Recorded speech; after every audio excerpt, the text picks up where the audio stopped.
pirogue à perte de vue. Depuis plus de 3 siècles, il symbolise la survie des hommes sur la côte mauritanienne.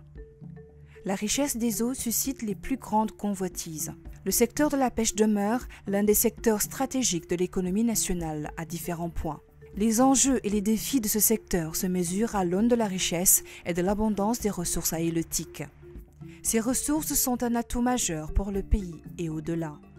Pourtant, et malgré cette richesse halieutiques très abondante, beaucoup de Mauritaniens sont en insécurité alimentaire et l'accès aux produits de la pêche reste limité, surtout dans les zones éloignées de la côte. Mars 2018, sous le cofinancement de l'Union européenne et du gouvernement allemand, la GIZ et ses partenaires ont initié le projet Promopêche. Un projet avec une ambition à taille humaine, décliné en 3 composantes. Davantage de poissons, plus d'emplois. Moins de poissons provenant de la pêche illégale, poissons durables. Dans le cadre de la formation pour la composante poisson durable, dès le démarrage du projet en 2018 et pour donner plus de cohérence au projet Promopêche, nous avons initié des formations dans différents domaines de la chaîne de valeur pêche. L'objectif est d'améliorer les conditions de capture et de distribution du poisson, petit pélagique, ainsi que le respect de l'hygiène sur toute la chaîne de valeur. Avec la formation qu'il nous a donnée sur l'hygiène et la qualité, on a encore pris beaucoup de choses qu'on ne le savait pas. J'ai pris l'hygiène et la qualité, et la propriété c'est l'hygiène, porter les gants c'est l'hygiène, ne pas cracher sur le poisson ou bien à côté des poissons, ça appartient aussi à l'hygiène.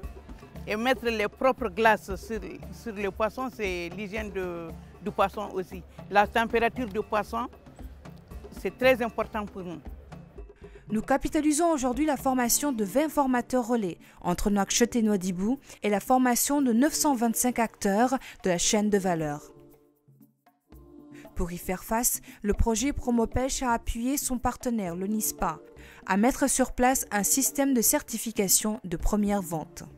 Avec l'aide du projet, les agents sont dotés de tablettes digitales pour établir des certificats de première vente numérique qui sont disponibles sur l'ensemble des réseaux de données et accessibles par tous les acteurs du secteur.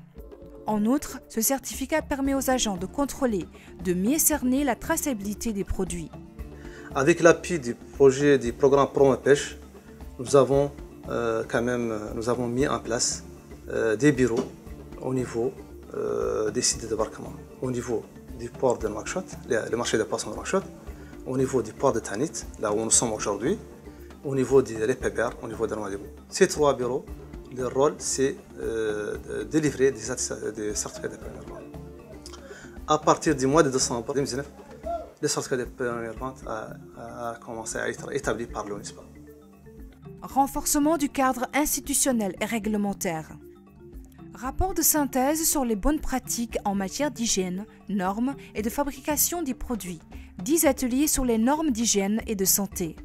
Renforcement de l'ONISPA en matière de contrôle en hygiène et qualité. Élaboration du plan de contrôle de l'hygiène et de la qualité de l'ONISPA.